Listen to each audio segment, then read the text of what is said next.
chimique vitriol, c'est-à-dire visita interiorem terrae, rectificando invenies opere lapidem,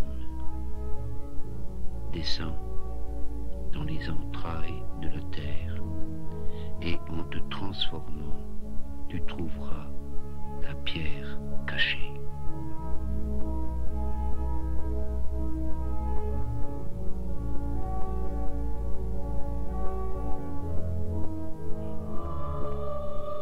Traitons des femmes où l'imagination a son lieu suprême.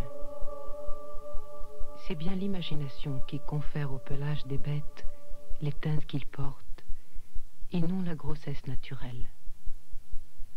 Les délires de leur imagination, obscure et indécise, ressemblent à un rêve fou.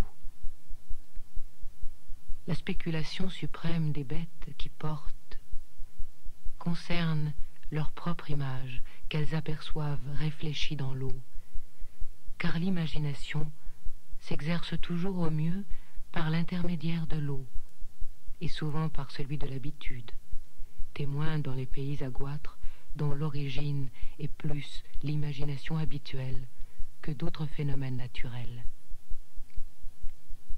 Mon projet est d'étudier comment l'enfant est la terre sur laquelle construit l'imagination. L'enfant est donc la terre, et la matrice en est la sphère, le globe extérieur que nous nommons ciel. La femme, dans son imagination, est donc le maître d'œuvre et l'enfant le mur sur lequel s'accomplit l'œuvre. Si nous voulons parler de la main qui réalise la peinture, disons brièvement que cette main et que ce pinceau sont invisibles et pourtant continuellement associés.